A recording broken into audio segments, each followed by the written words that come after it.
different faiths. Join them as they explore their respective religions through dialogue and discussion. Same DNA, different religions. Hey everybody, this is the Baptist And the Buddhist. and we're going to the movies. Oh man, I forgot to make popcorn. This is soul crushing right now actually because I love popcorn. If you don't know, popcorn is my favorite food of all time. The movies. Yeah, popcorn is my favorite food of all time. No, I know it's okay. It's great. Literally means little doves. A day maize, which is of corn. So guys, we're gonna go to the movies today. So quick, get in the car, grab your tickets. Just kidding. We're not Sneak in your candy. Yeah. First off, I want to introduce our.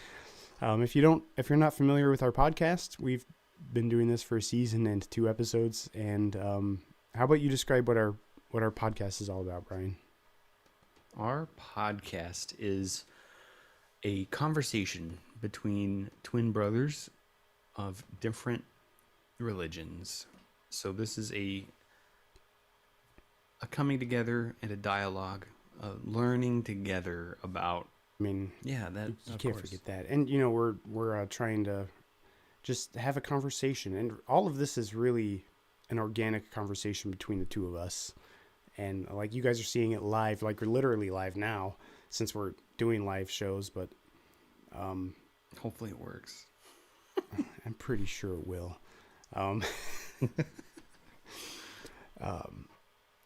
Yeah, I do see that we are live on Facebook, I believe. So And YouTube, if my phone correct. Good. And we're also live on Twitter, guys. Follow us on Twitter. We're a million places. I'm going to just throw this out here now. You can find our all of our stuff on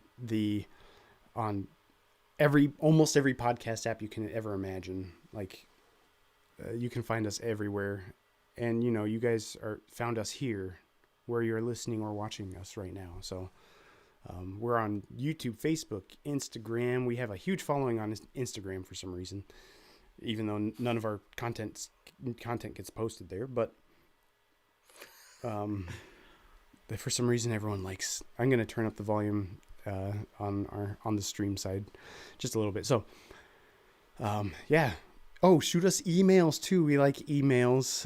We have our email, baptistandbuddhist@gmail.com. Check it out. And where are we all streaming from exactly? So right now platforms? Right now we're on YouTube, Facebook, and Twitter. So check us out there. If you have not, if you're on Facebook, get out of there and get on YouTube. Just kidding. Stay there. So we're live on those things, and then eventually they will get posted on the other thing. So today we're talking about movies. What in the world are we going to talk about movies for? Like, why movies? Everybody loves movies, right? I mean, who doesn't love a good movie night? Exactly. I mean, I know I do. And movies have, for the past 100 years, have influenced, or I guess religion has influenced film. And I mean, we're going to explore that. How does our religious following affect the movies we watch, And there's such thing as, especially in American culture, there's a great expansive genre of like Christian film. Yeah, and I'm definitely going to get into that a little bit later. Yeah, I think definitely. I mean, any part of life can be influenced by different faiths and religions, and I think we definitely see that in movies and film in general. Television shows. You go on YouTube and everything is out there. Like there are content creators that are that's what their job is. I mean, that's what we're doing right now. So I know. I was just about to say there are content creators out there creating inane, long, drawn out content I mean, like blabbering like the just Baptists and the Buddhists. nonsense. Yeah, exactly. Exactly. They just won't shut up. They've been doing it for too long. Yeah. Oh, they should get a job. Or they should get jobs. Anyways, so where do we want to start? We gave each other homework, by the way, and we had to Yes, watch each other's favorite filmographies, films of our faith genres, if you will, if you can put it in that category. Yeah, we both assigned each other like some form of video media pertaining to our faiths. Yep, Um, I've been looking forward to this one for so long. That I know it definitely took our podcast a different direction too. Just like behind the scenes, because like we actually like instead of scrawling out notes and stuff like, "Hey, watch this movie," it's like, okay, I can do that. That's easy. Yeah, and so we are gonna delve into those choices that we made. Yeah, and do we want to do that? Explore. Do we want to do that first, or do we want to do that after we get into the topic a little bit? Save the We can best get for into last. the topic a tiny bit. Okay, definitely. And I was kind of looking forward to that as well. Because movies, film, like, I'm just gonna start really. Like in the Christian Go for realm, movies can be kind of controversial, to be honest. Like some Christian denominations and sects don't watch TV at all. So like when you get into the topic of movies, like it's kind of a touchy subject in some circles. And you know, even getting into circles that do watch movies, like what movies can you watch and can't you watch? So it all gets it kind of gets hairy every once in a while. But in my circles, because we're talking about our faiths, movies are not necessarily a bad thing. You know, like nothing's technically bad, and nothing's really bad unless you're using it for bad, for a sinful sense. So movies in its principle is not a bad thing, and we see good being used all the time in movies. Outside of Christianity too, you see good movies. And what makes a good movie? That's up to your discernment usually. You know, a lot of ground rules for kids, you know, don't have too much violence, you know, cursing and nudity and weird stuff. Like you just don't want children to be exposed to that. And I think in a Christian sense, we don't want ourselves to be exposed to that, to things we shouldn't necessarily have coming into our eye gate and our ear gate. So as we talked about in one episode, the different gates and influences and stuff like that. So, I mean, I love movies. I might love movies too much. Like they're just fun to watch. I like really invest myself into them. I invest my, I try to put myself in the movie and like try to make myself the main character. And like maybe that's to a fault sometimes because I get too invested or something. But You know, I think that's really interesting because I'm almost the opposite. Unless it's like some established franchise that I really like, it's hard for me to get into movies. And no, that's so true though. Sometimes I'm so analytical and I just like, oh, they want to evoke this emotion in this scene. Okay, I see what they're doing. And I just like to look at the man behind the curtain. It's like, I know what you're doing.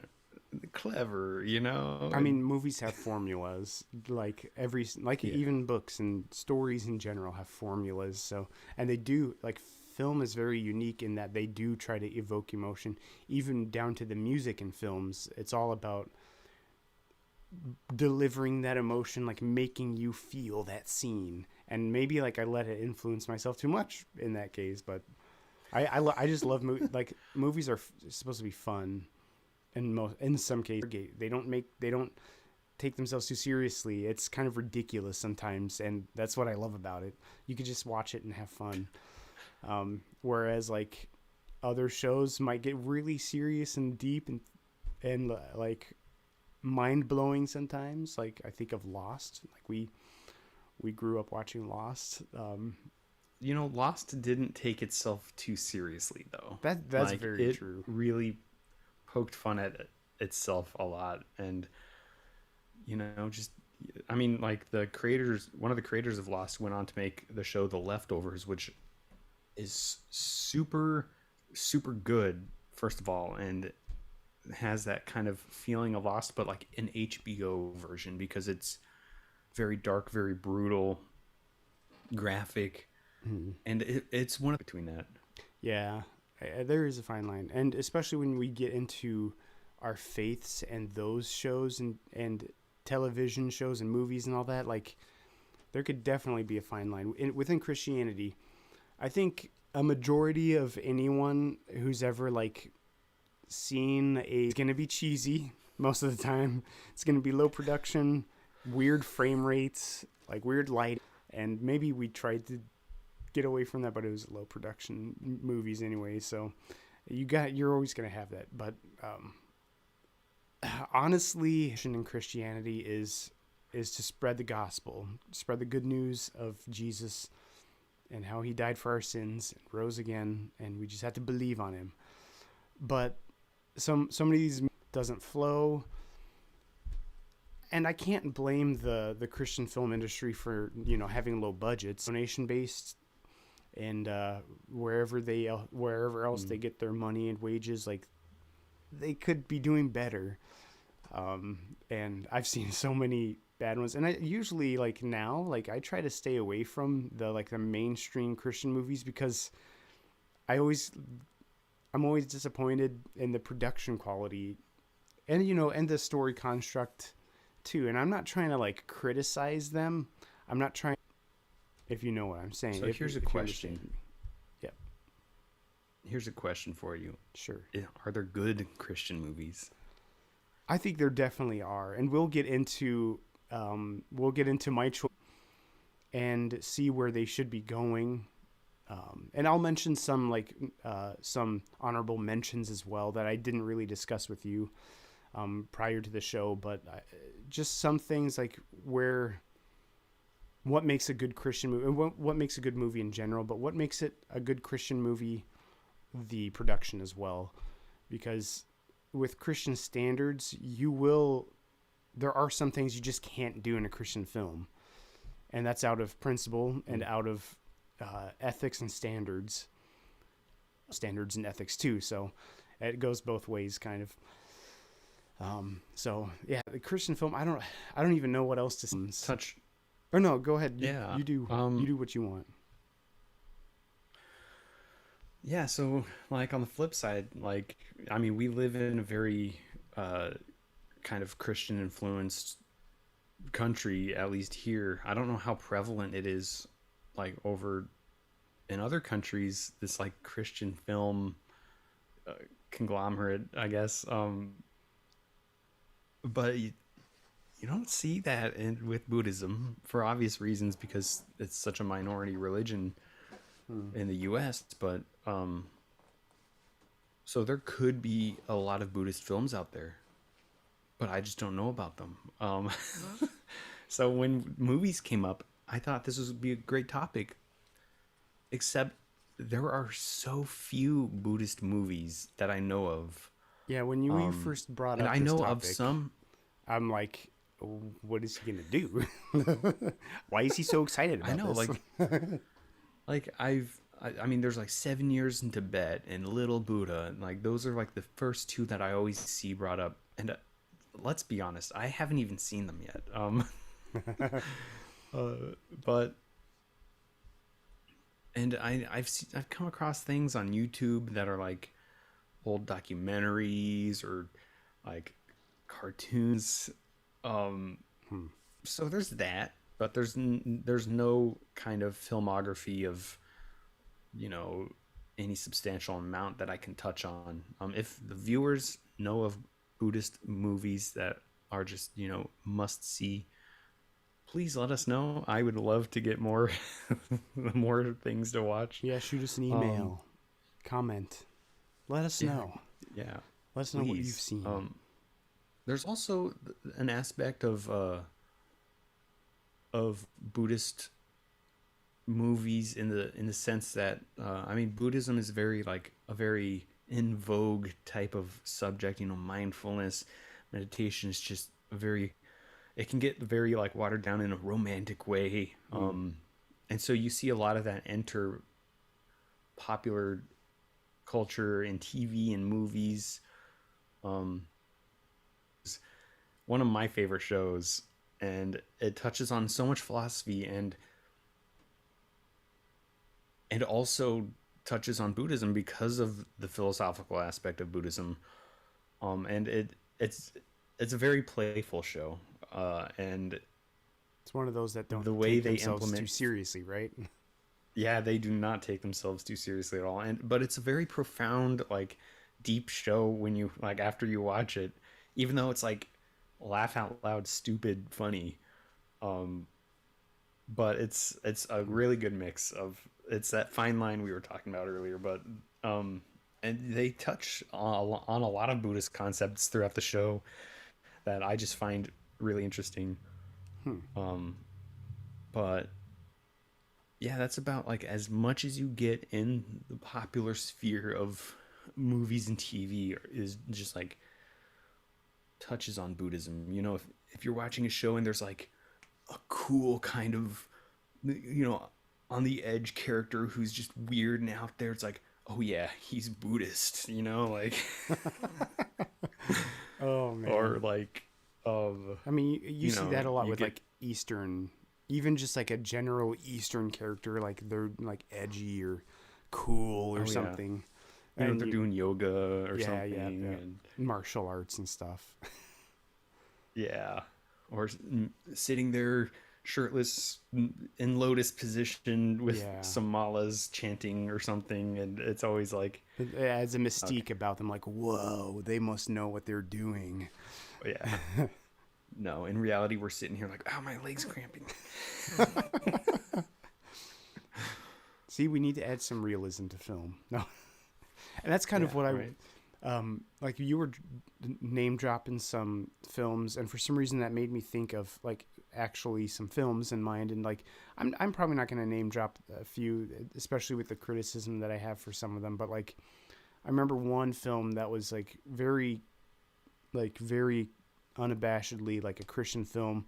It's like this is gonna be like the like it's gonna be an Avatar quality CGI, and like it's like whoa, this sounds legit, and it's like it's gonna show like all these biblical events, and it's like dude, this is gonna be sweet. And then when you watch it, it's like 75% people talking, a documentary, and then like clips of the CGI clips that they're explaining, and it was kind of cool. But it's like I wish this was like an actual film. Like they made it up to be like that, and it was like all in. Like I was all in and excited, and it was kind of a disappointment. I mean, I enjoyed watching it for the subject matter, but like the production that they like, I think there's a lot of competition in the Christian film world to get up to par to like Hollywood. Like I know there's a CGI like a kids film in the making, and they're supposed to be like Pixar quality, and it looks good so far. I think they're like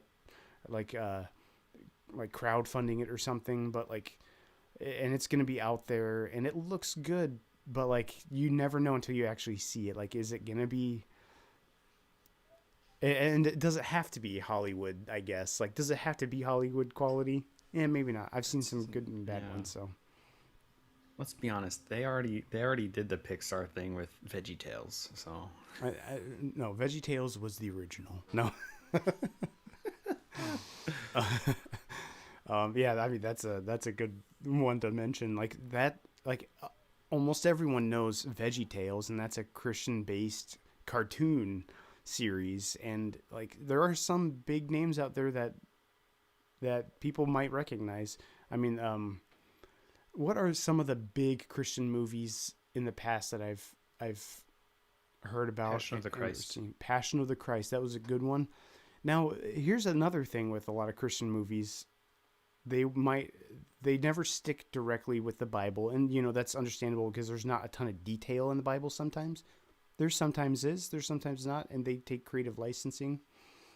Passion of the Christ, I thought was really good. They did add in a lot of extra biblical, like Catholic references, which Mm. may not be exactly biblical, but like to see the crucifixion happen in that quality was like heartbreaking for millions of Christians. Like, wow, this happened like this. Like, the amount of gore and blood is probably not even enough to describe it, but that was a very good one, very good example. And I know they tried to kind of play off of that with a few other ones, like the Apostle Paul. I forgot what movie that was, what title. It might have been just called the Apostle Paul or something. And then they did like the Bible AD. There was a mini series on TV called The Bible for a while. That was Oh, wasn't that on History Channel or something? it might have been, yeah. It was decent quality. Wasn't my favorite depictions of biblical events, but there are some non-biblical event movies like Fireproof, and there's oh man, I forgot the really famous football movie that everyone loves. That I think it might be Facing the Giants, unless that's not a Christian movie. I think that's the Christian one I'm thinking of. Everyone loves that, and that's more, those two that I just mentioned are more in the lower budget, like Christian film industry, versus like what History Channel does with like the Bible and some other stuff out there. But yeah, sometimes it just seems like they are trying too hard to get to the Hollywood standards or whatever. Hollywood even tries to get in on the Bible action, like Noah, the movie Noah. That was kind of ridiculous. That was weird. I mean, I could see where they got some of those ideas from extra biblical texts, which may be in dispute, may not be. I don't know. Some of that stuff is weird though. The rock giants. Yeah, rock giants. Yeah, that's not the Nephilim of the Bible, if you know what I mean. No. I think there was some other ones that like Hollywood tried to get in on, that I didn't even want to even think about. I did like what was it called? There was one that was based off of the Easter story basically, and it was following a Roman soldier, like basically from the point of view of the Roman soldier. I thought that was pretty good. But I'm going to go into the next segment as we segue into this, unless you have anything else you want to add. Nope. Okay. Let's do it. So, speaking of high quality, and I like to think of this as high quality, because I'm very impressed with the production quality of this film piece. And this is actually a series I'm going to talk about. And I had Brian watch a couple of episodes of the series, and it is The Chosen. Almost anyone in the Christian world will know or recognize what The Chosen is, because they've seen it or heard about it from lots of people, or internet, Facebook, whatever. But The Chosen is a series that's 100% donation based, and it is high quality to me when it comes to Christian films and biblical interpretations on a camera. Like, to me, it's enjoyable. It's for the most part biblical, and really well made, I think, especially compared to other Bible movies and stories that have been made. Because sometimes they cast the wrong kind of person for Jesus. It might be like an Australian actor, or like some British guy, and he's just all like boring and speaking like thou hast done this, and like it's just like kind of like boring. Like, okay, you didn't have to like literally take the King's English from the King James Bible or anything and put it in Jesus's mouth on screen. Um, but The Chosen does it differently. The Chosen in season one, it follows mainly the beginning of the ministry of Jesus. We see it from a lot of perspectives. We see it from the his disciples. We see his disciples kind of behind the scenes in their own lives. A lot of like creative licensing has been taken to show what their lives were actually like, but it's not out of reason. It's not without. It's not out of the boundaries of what actually would have been what it would have been like. You see like Peter and Matthew and their struggles in life and how they come across Jesus as he's bringing his disciples out of seemingly random people, and it's like, hey, follow me. And it's like, what? Like, why do you want me to follow you? And it's like, I'm the Messiah. And you see the struggles in their minds, like, wow, like, why would he choose me? Why, like, he's the Messiah? Like, this is crazy. Like, I never would have thought I would see this in my lifetime. And so it's kind of very dramatic, and it's very much a TV drama, and you see the struggle within the group of disciples too, and that's kind of cool to put. I guess to sum it all up, it's you get to see the humanity of the Bible played out.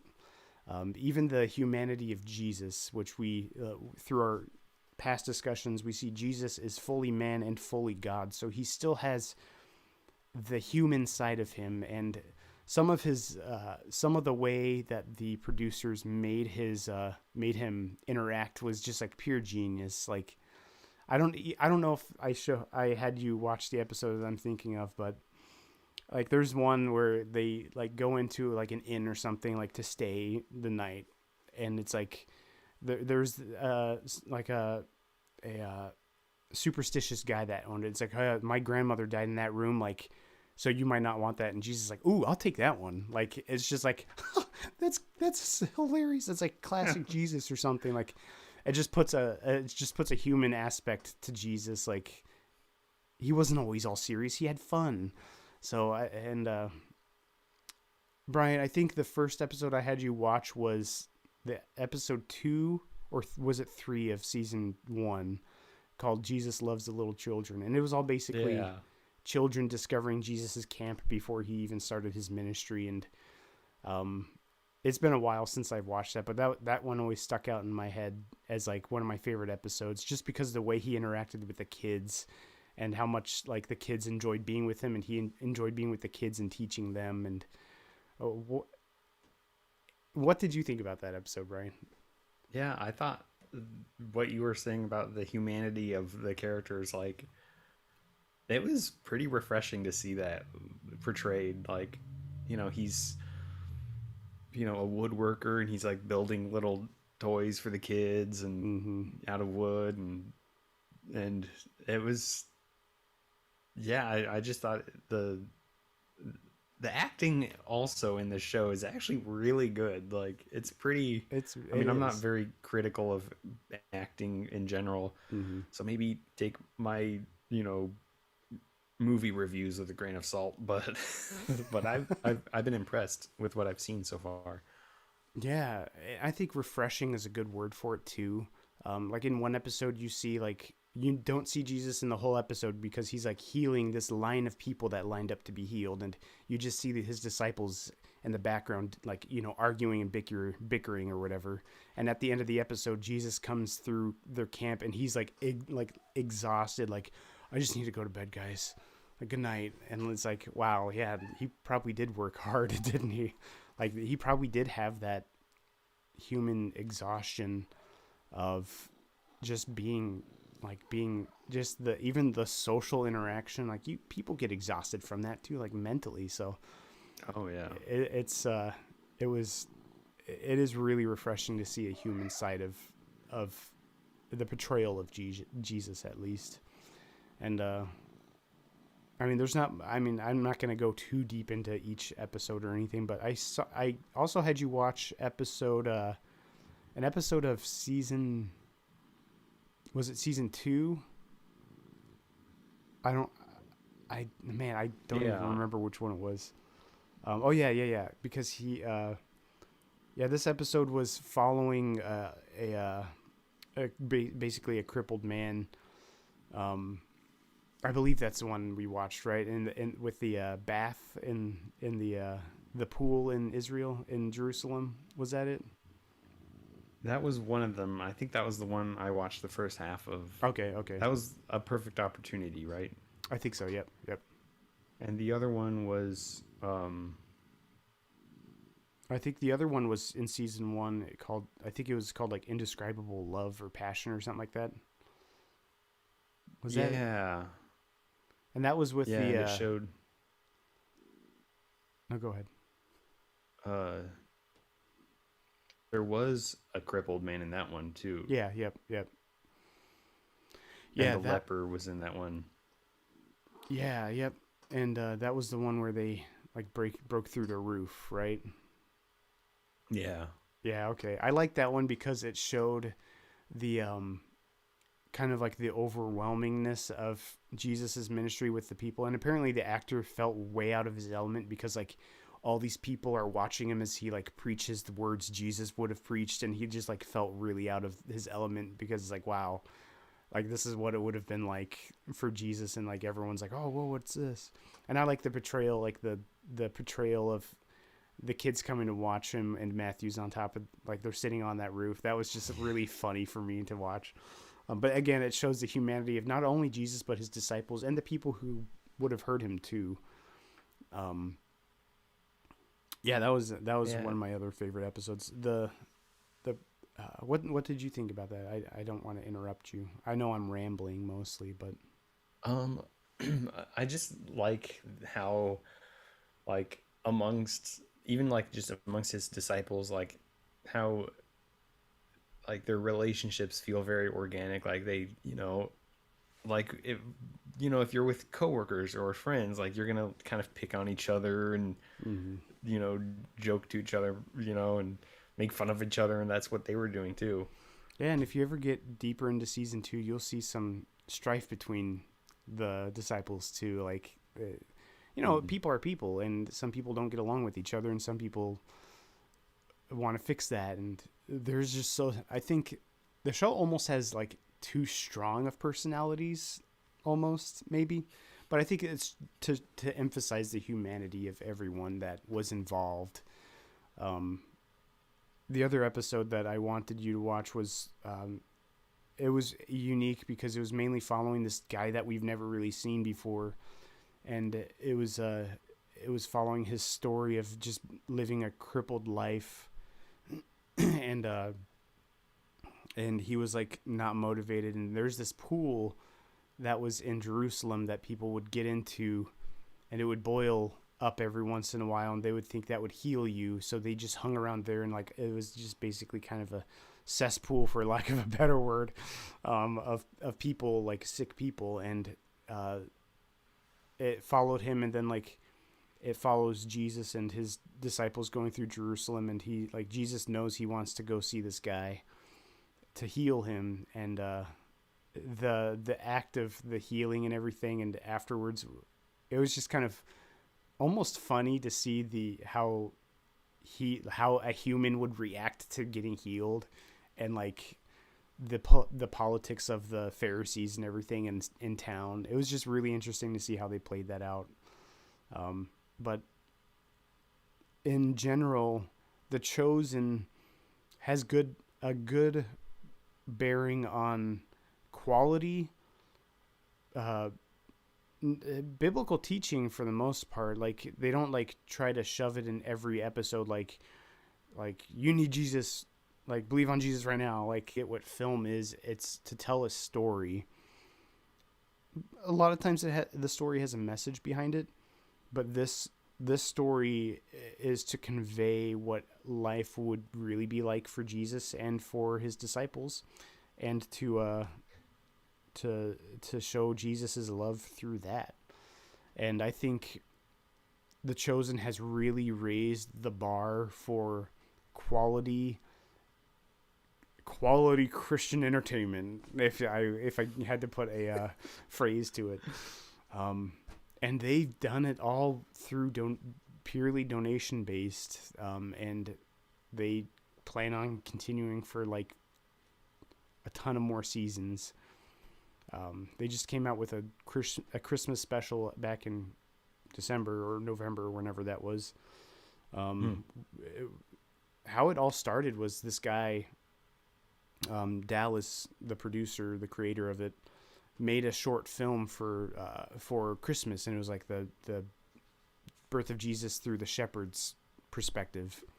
And the shepherds Hmm. go, like, they follow the star, they see the angels, and they follow they I don't know if they follow the star, but they go and find Jesus. And it was like a short clip, and from there he went on to make all these seasons. Um, and they brought back the original actors from that special, from that short film he made years ago, and made a full length episode of the Christmas story. So that was kind of cool that they did that, and they did that all secretly. Like, oh, by the way, guys, we have a new episode coming out in theaters for you guys to watch, and like it came out in theaters first, and it's just kind of cool to see how the operations going. But I'm probably way off topic now, but um, some I think with other Christian films, like I've seen this quality a little bit in some other ones. I know there's a movie about the Christian singer Rich Mullins. It was called like Ragamuffin or something. That was really decent and like well made, not cheesy like most Christian movies. And it just kind of followed his story. And he was kind of, he was kind of in the realms of Christianity, a weird guy. Like, he didn't wear shoes and he just wore like t-shirts and jeans, and he would sing at these churches and played the piano and guitar and everything. And he kind of like made waves through his presentation. But that movie was really good. I've seen a couple other movies, but I don't think anything's ever like touched The Chosen. Not to like, I feel like I'm like now like fangirling this show, like, oh, it's the best ever, like you should only watch The Chosen. But no, like it's as a, in the Christian film industry, this probably is like the pinnacle so far, I would think. But it does come with its issues, from my dispensational views. Like he kind of is trying to de-emphasize the message of the kingdom. Like, oh, it's not about ruling. It's not about that. It's just about love. Like some other Jesus movies do that. It's like, no, Jesus was preaching the gospel of the kingdom for the coming kingdom and preparing Israel for the tribulation and the coming kingdom. So I think they kind of get the message mixed up a little bit. But I mean, it's with The Chosen, what they've done is they're strictly sticking to the life and those events, and not necessarily the message. So I Hmm. think that's kind of where they get it right with the message there, in their portrayal. But that's just my 2 cents. Any other thoughts about that? Because I've been rambling about it. Oh, I don't really have much else to add. Are you gonna I'm watch? glad you brought up. Are you gonna watch the rest Oh, of the season or the series? I actually might. It was pretty entertaining. Yeah, you should. Um, I was curious about that healing bath, because I was very confused what was happening. Yeah, and I don't know if it's directly biblically referenced or historically, but I know it's referenced in the Bible that there's this bath that they would go in to heal, and apparently it would bubble up. I don't remember the time frame. I retained none of this information when I learned about it, but they would think like once it bubbles up, like it's time to go in because it's gonna heal you, and it was just like a superstitious thought because they had tons of sick people, crippled, and they thought they would be able to be healed through that. So they just jumped in and would do that. I think that's one of the historical angles for that bath. But yeah, it was kind of, it would be kind of confusing to watch it. It's like, what in the world is happening? Yeah, I mean, I got the gist of it that they thought it was like gonna heal them, but I guess the nature of the bubbling, I was like, okay, so this is a public fountain. Like, what's the big Yeah, deal? I don't even know the story behind it, to be honest. Like, I don't know enough about that. Like, why did it bubble up? Like, I don't know. I'll have to look into that more. Just being transparent, I have no idea.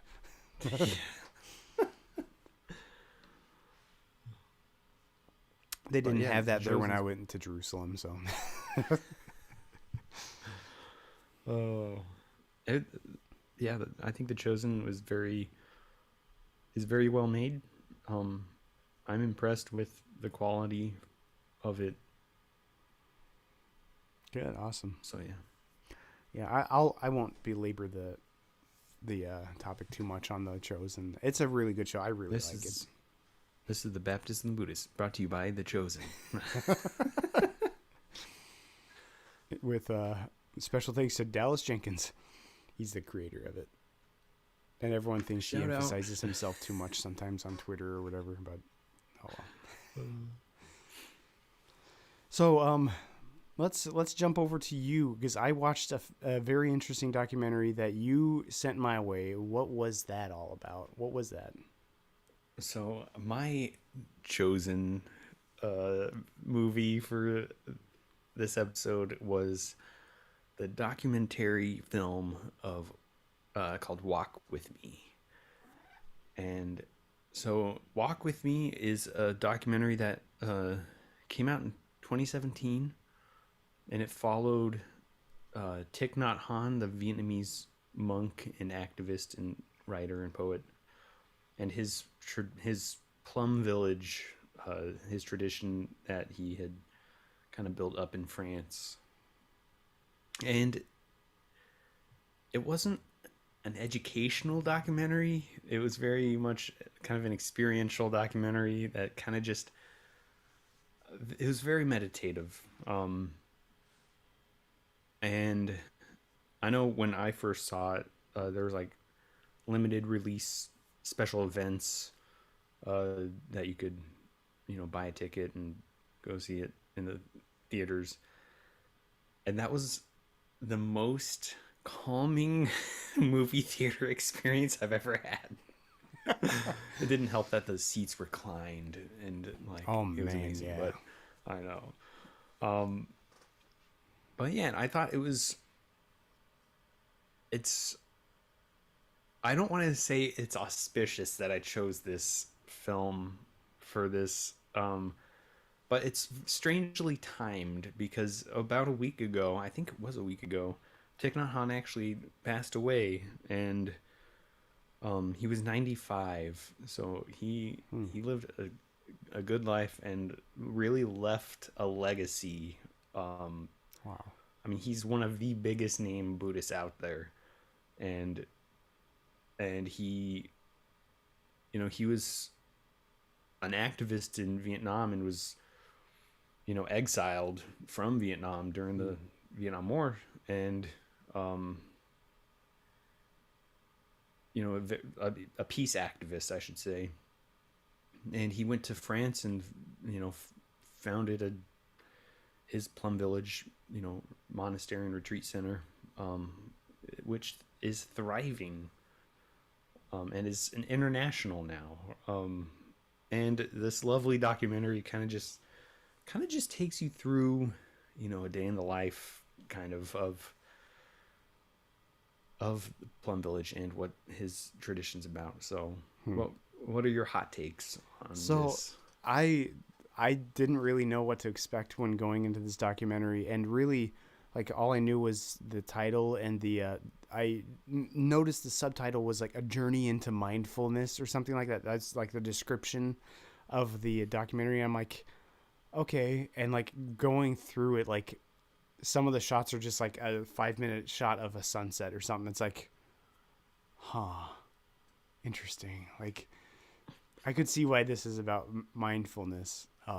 I found it very interesting that like I was expecting a little more emphasis on the guy. Um, and like really you didn't see a whole lot of him in the documentary. You saw his village and the people there and like basically his effect on the village. So it was kind of like all about him without showing him that much. Like we did see him, but less than I expected, to be honest. Um, I found it Yeah. very interesting. Um, I know they did go over like every once in a while they'll like teach like the viewer or even the people like visiting on their retreat or whatever it was like about the monks there and like what they do and what they're allowed to do. It was really insightful to see what how their lives go because you always hear about like monks in a monastery, but like what do they do? Like how do they live? And that is Yeah. it did like kind of like the chosen. It kind of brought a humanity to the whole picture. Um, Yeah. And yeah, go ahead. um, yeah. No, you can go ahead. No, yeah, it just brought a humanity to the whole picture and uh, seeing their outreach as well because like they would go to like prisons and talk to people there. I mean, I'm fairly familiar with prison ministries just by way of hearing about it from all these Christian ministers and missionaries that go to prisons to teach and preach. But like, I've never been exposed to like Buddhists going out to do the same thing. So it was really interesting to see Yeah. that. Yeah, there is a sense of outreach within the Buddhist community. Um,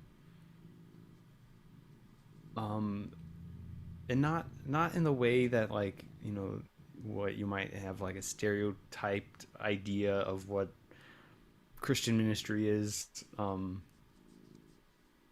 But it's like the founder of the temple that I go to, um, he passed away last year, uh, as well. Just I think in December, maybe November, and his a really big part of his practice was also, you know, prison outreach.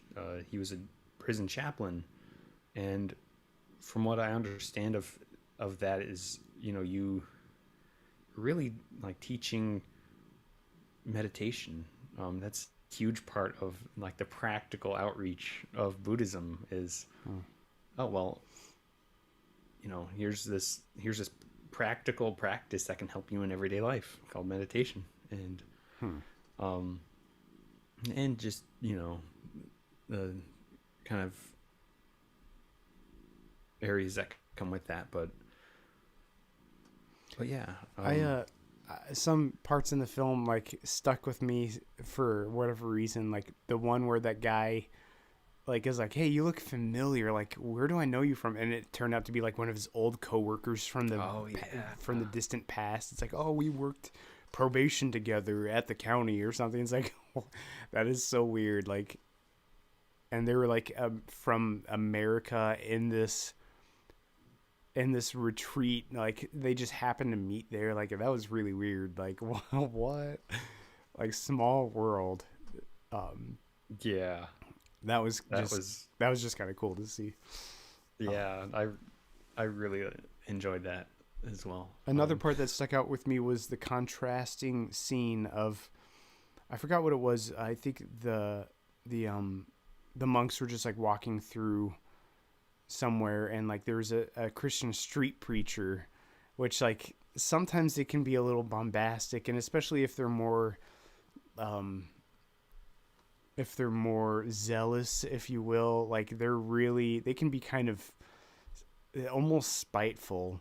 And like, Mm. street preaching in general, like I don't have a huge problem with it, but when you get very confrontational and just like starts arguing with people and like start you forget the love aspect it kind of turns into just kind of a spatting argument, or like, I don't want to say hateful, but it almost does seem to come that way. Yeah, There's vitriolic. there's a time and place for it, from my perspective, but I don't think it gives a good image of like what the love of Jesus is all about. I mean, I don't want to get too um, like lovey dovey, because there is accountability and there is authority in the matter, but there are different ways to go about it. Just like the prison ministry, they go in there and they talk to the people. Um, I encountered this when I was taking some criminal justice classes a long time ago. There was a preacher that would come into a drug court, and that guy was just like really personable, and like the way I saw him interact with these people that were in trouble with the law with their drug problems, like he understood what he was doing, and like just to see his interaction with the people, it's like, okay, this is what like ministry should be. And that wasn't like a gospel ministry, that was just a ministry to get these guys on the right road. And like just seeing that in interpersonal like communication happening, and his his demeanor, like I think that was a good show of like of compassion. Whereas some of these Mm. street preachers, nah, they might yell too loud. Yeah, I And that's mean, just my I personal think take. it's important to point out that it wasn't just this the street preacher though. I mean, yes, he was out there, but the people on the street were reacting to him as well, very as vitriolic. Yeah, Um, that's very true. and and yeah, the contrast is of the monks just sitting against a wall meditating, um, or walking or whatever they were doing. Like really, I think illustrates the I don't know. For me, it kind of showed. I mean, one, a level of maybe even compassion. You know what's a compassionate thing to do? To yell back? No. Like what's gonna help? But also kind of a level of like relinquishment of especially a relinquishment of views.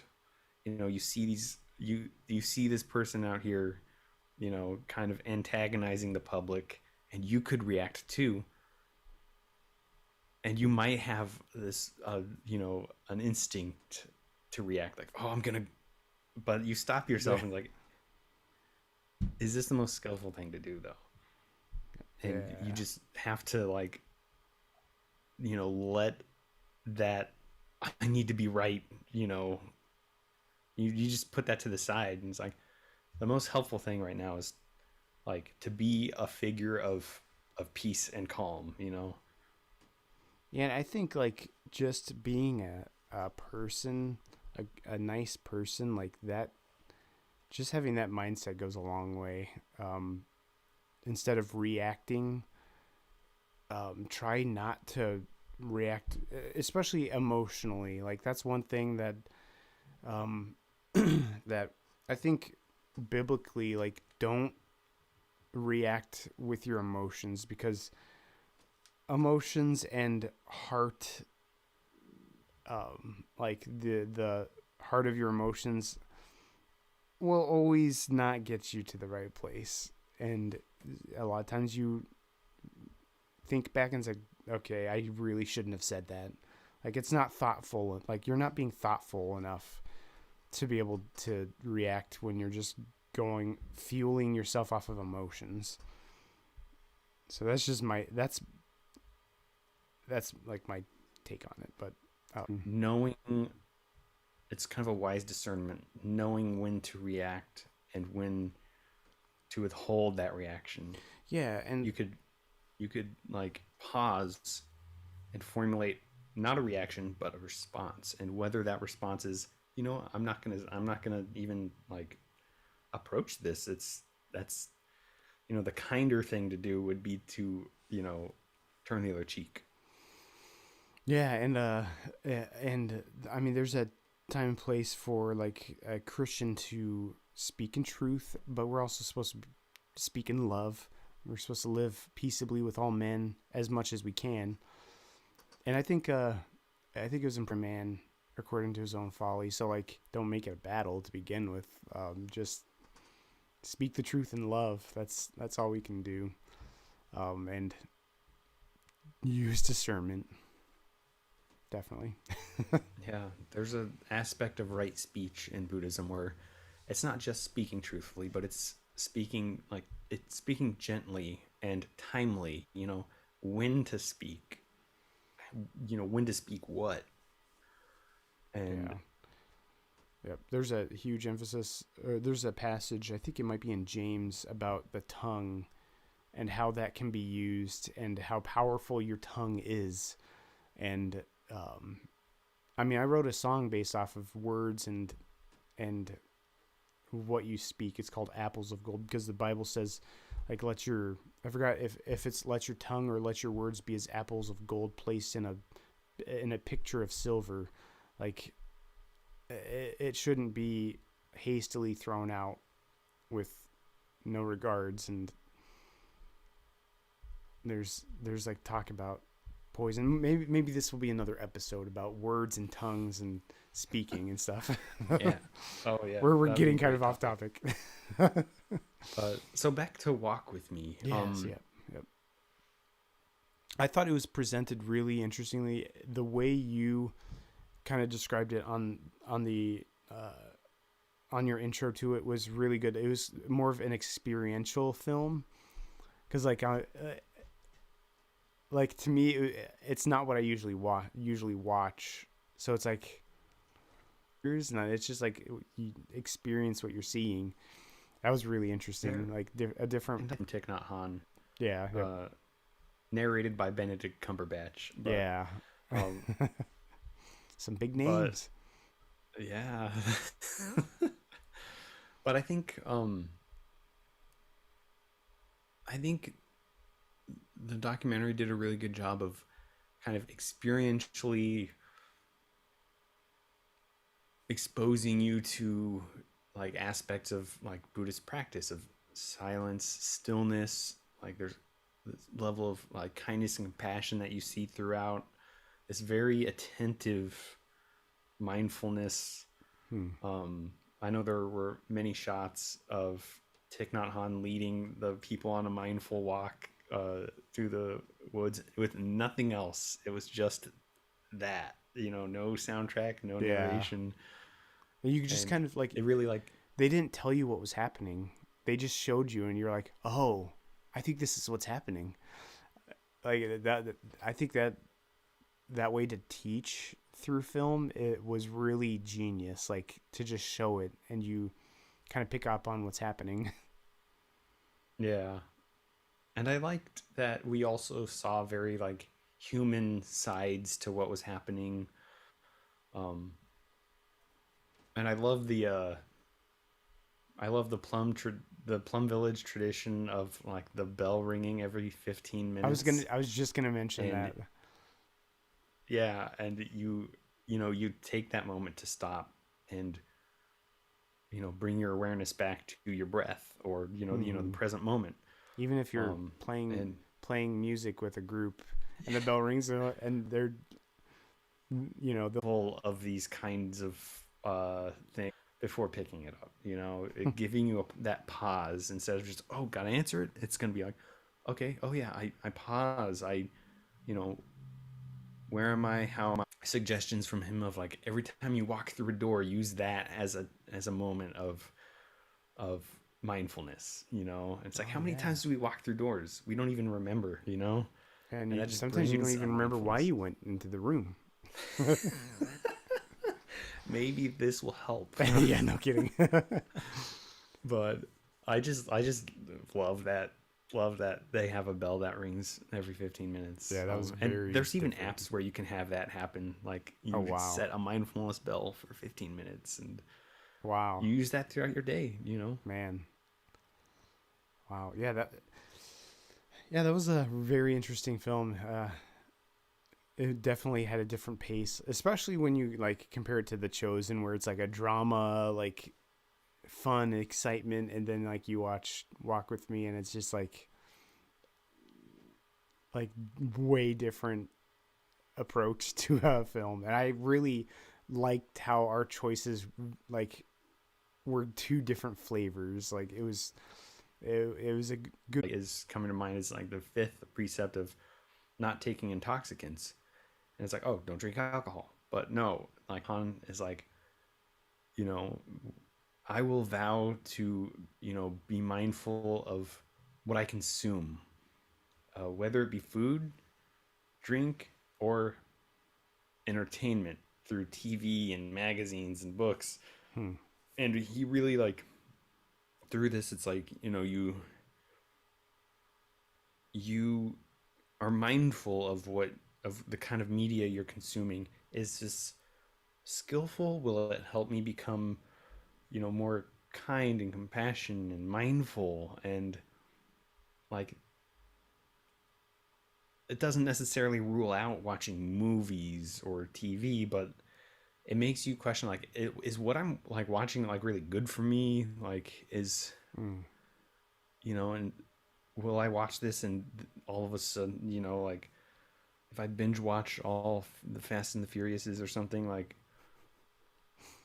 I want to just go out and drive fast, cool cars afterwards, maybe I shouldn't, I think I mean, if that's the case, there's more work to be done there's other than just definitely stop watching. there's But definitely the same principle within Christianity and watching films. Like, is this really like good for my soul? Is it good for my spirit to like consume this, or is it gonna like hinder God's spirit within me? Like, am I gonna take like all my attention away from God and onto other things, or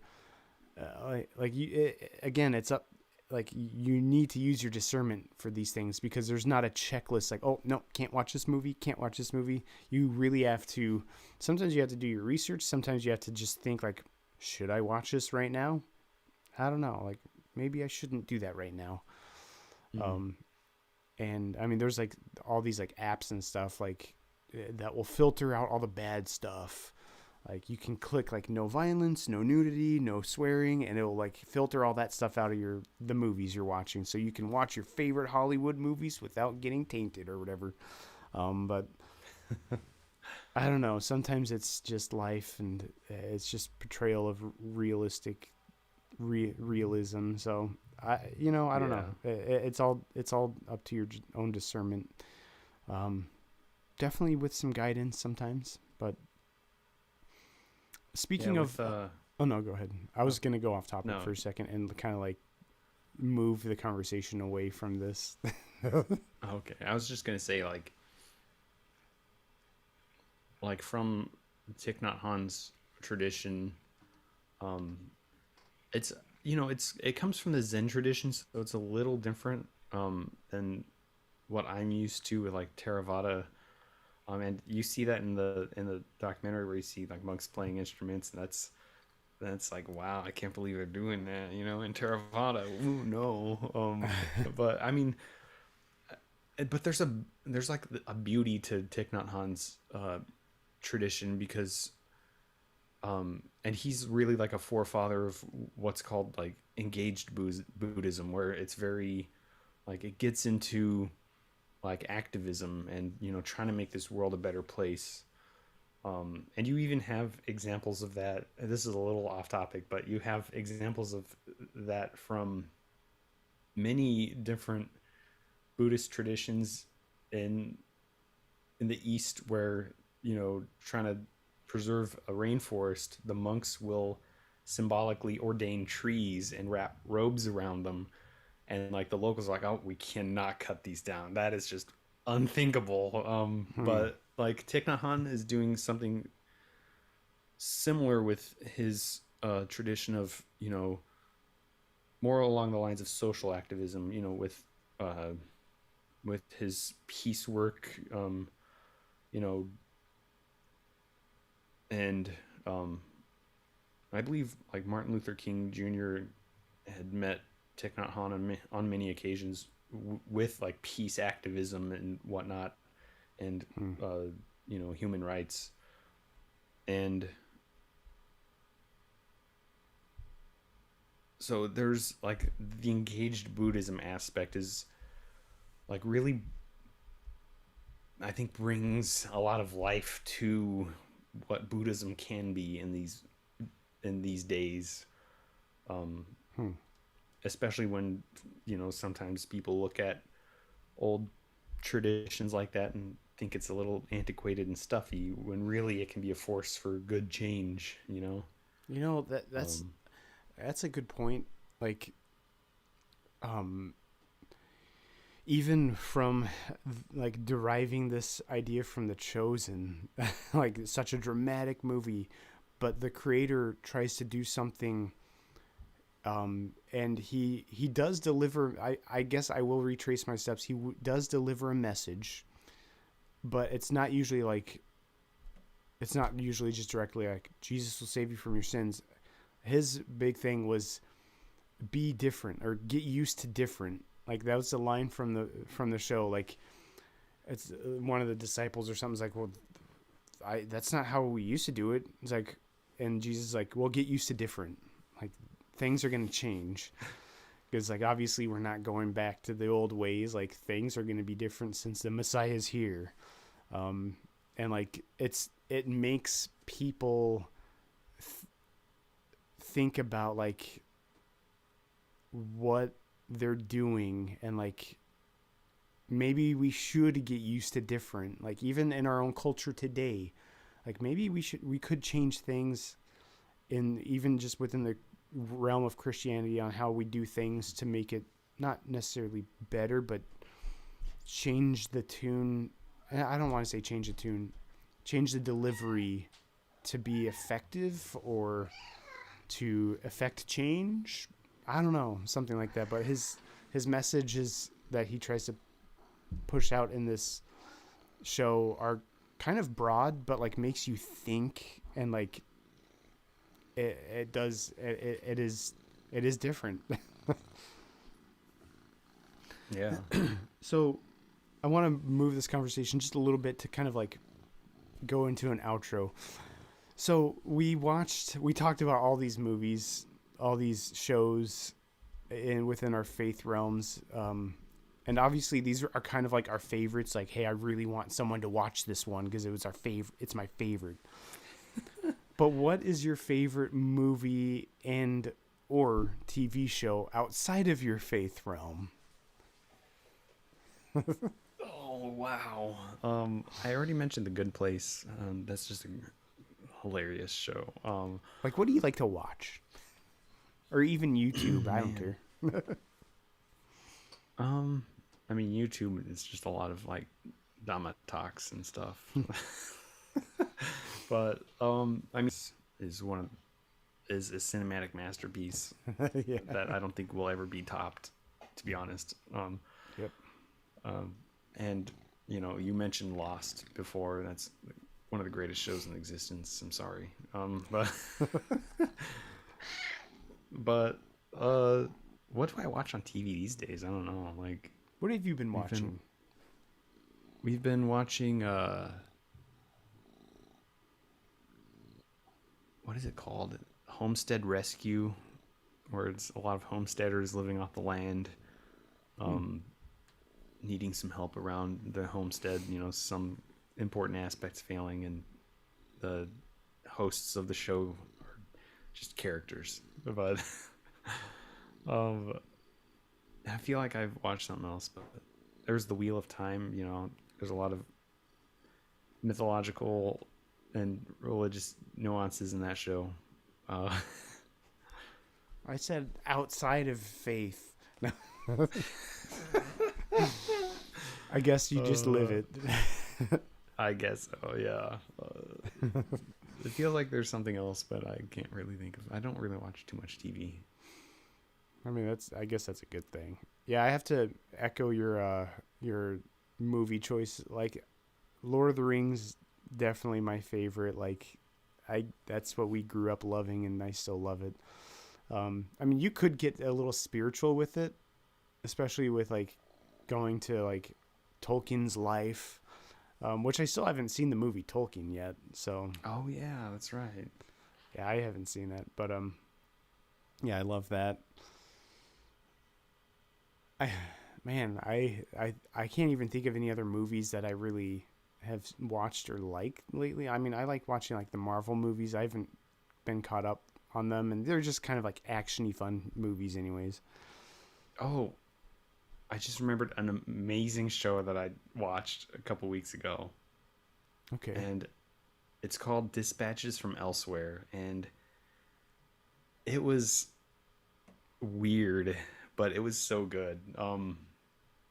don't even know how to describe it. Like some like random people on the street, like literally, uh, would find those little flyers on the electrical poles with a little number that you take off, you Mm-hmm. rip, um, and they're told to go to this place, and they're kind of like inducted in this like weird kind of scientific, you know, endeavor, Is this and fictional or? so that is the kicker. It's based off of true events, and it's wild. I cannot recommend it enough, and it's such a great show because there's a lot of like mystery, and it does not take itself seriously at all. Hmm. It's very funny and just outlandish and Oh wow. weird. Um, but it brings strangers together, and it's like in the end, it's really about that bond, of friendship, and it's just, Hmm. and the ending is just even even more bizarre. What can you? Where can you watch that at? Oh, I think it was on like AMC or something. Hmm. Okay. So I don't know like what streaming. Like I think it was through like AMC Plus or Discovery Plus. Or I don't know. I don't know. I can't keep track of all these streaming services. Okay. Gotcha. Um, Gotcha. so maybe Hulu. I don't know. But it I've. was so good. And there's a documentary that covers the actual like what happened. Hmm. Um, and it's beautiful and bizarre, and it's just so good. Wow. Yeah. TV shows. I don't know. Wheel of Time was like the last like really like thematic show that I've watched. I think. Um, I had a long haul with I the guess whole the Stargate. Boba Fett show too. Oh yeah, yeah, yeah. All the Star Wars stuff too. I had a long haul with all the Stargate series, but right now I'm simply watching To Catch a Smuggler, and it's one of reality shows because it's just kind of like a docu series on customs and border protection in the United States and homeland security investigations. It's actually really enthralling. I love the like the law enforcement investigative kind of shows, especially when it comes to like the big picture, kind of like the federal side of things. Like that's just my jam. I don't know why, but that's what I've been watching lately, and it's very entertaining. Mm.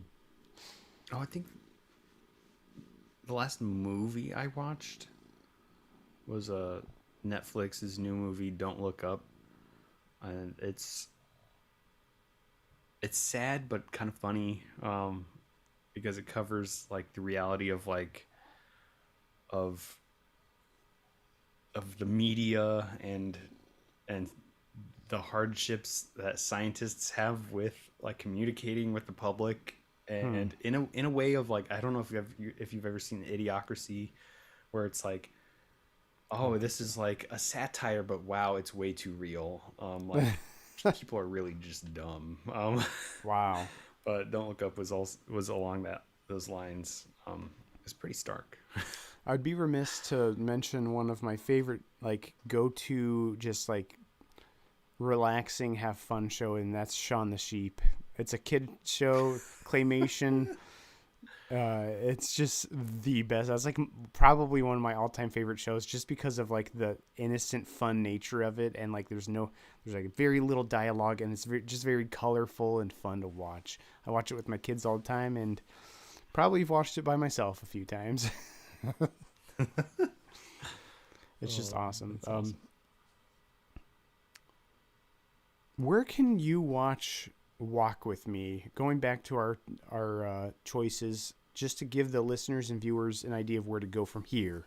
Like, oh no, there's no more Um, Baptist and Buddhist to watch. What else do I watch? Go to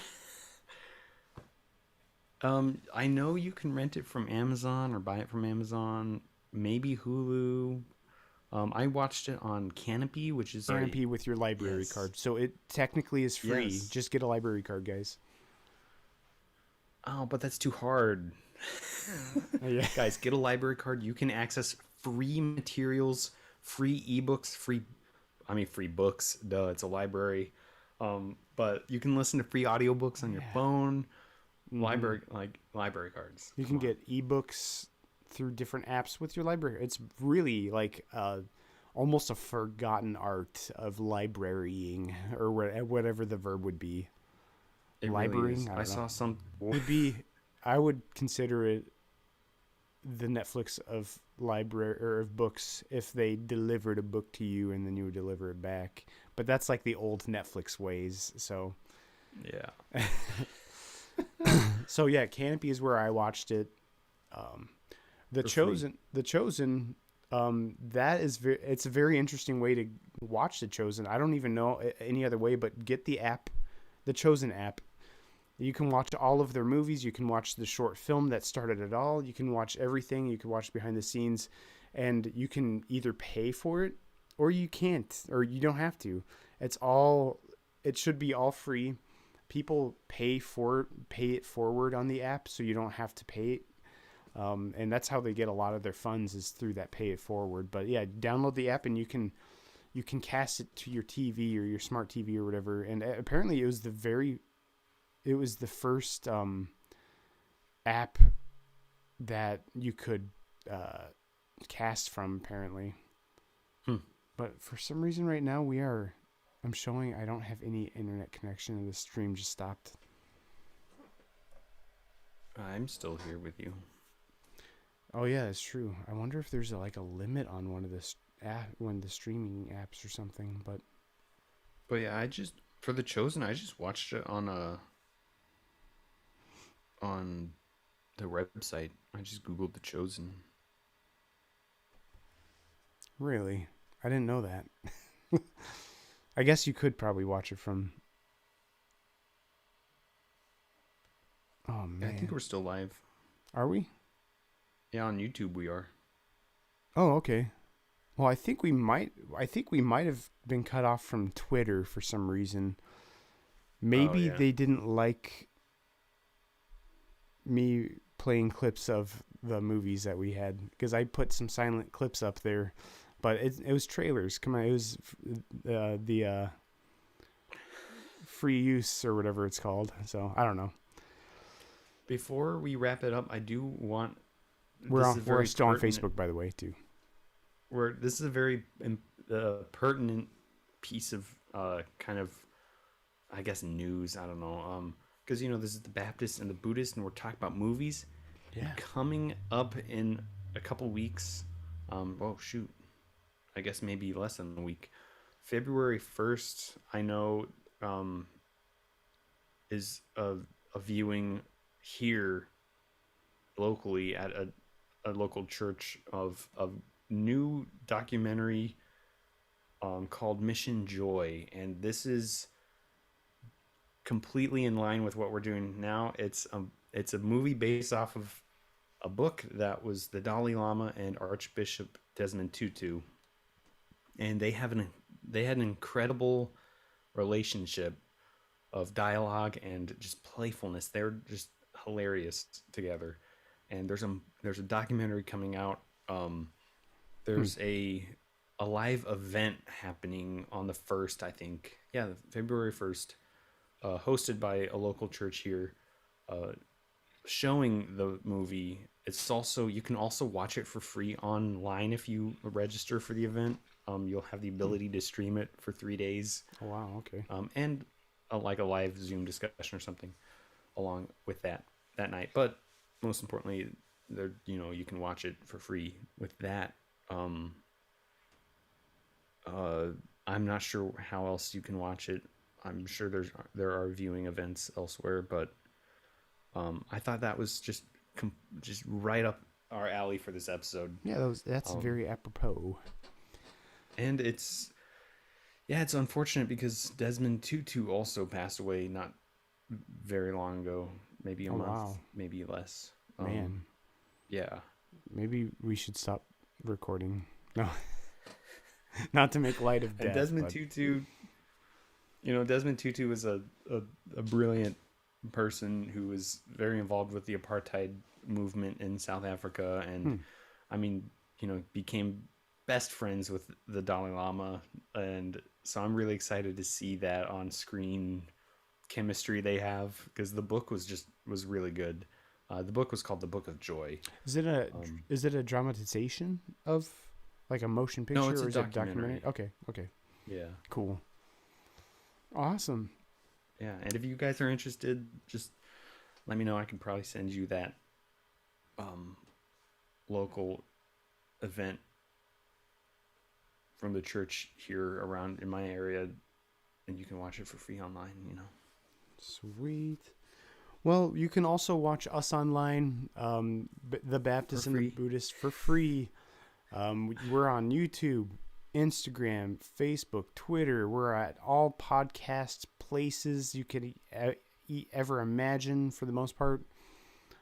Find us, comment, like it if you want, if you like it. Send us a message, send us emails. I mean, we have an email address coming up on the screen now, baptistandbuddhist@gmail.com. It's all across here and over this way. Don't know. Email us, or just inbox us at whatever. We've gotten a few on Instagram, and we always enjoy it. Just a quick shout out. So thank you for doing that, viewers. Also, in other news, I think tomorrow there's some special, exciting Baptist and Buddhist content coming from another podcast. Oh, was that tomorrow? I thought that was February. I think it was January 28th, right? Well, we might want to hold off on that until we get confirmation.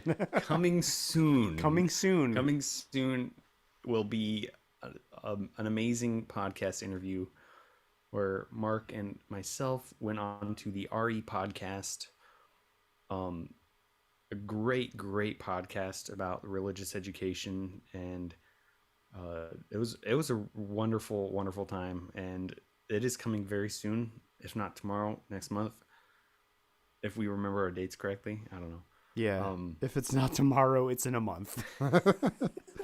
And we will be sure to share that on all of our social media.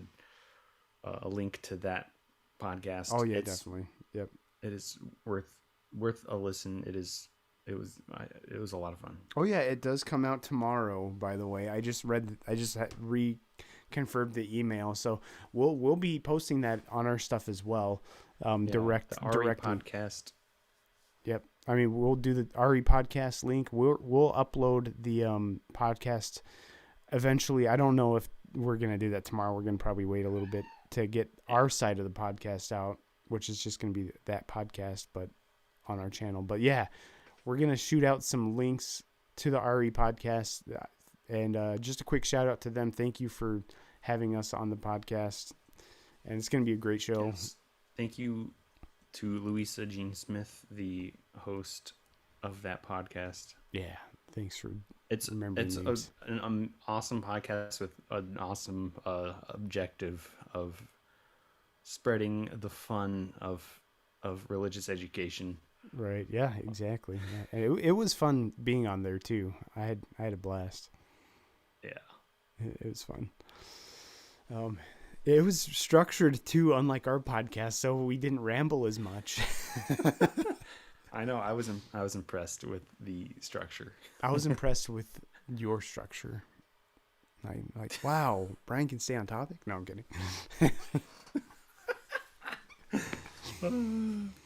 Okay, well, I can sometimes. no, I don't know about that. No, no, I believe you. No, really, I do. Well, at that, anything else to add? I already did all of our promo advertisements, so I think with that, stay tuned for more episodes because we're gonna go into some more fun stuff. Possibly some music. I'm thinking next time. What's that I hear? Is that music? I like music. Dragonheart reference. If you guys, no, just don't even bother. Okay, well, this has been the Baptist And the Buddhist. with Mark, And Brian. and we will see you guys next time. In 2 Thursdays, right? 2 Thursdays. Yeah, two Yeah. Thursdays. In 2 weeks. See y'all. Bye-bye.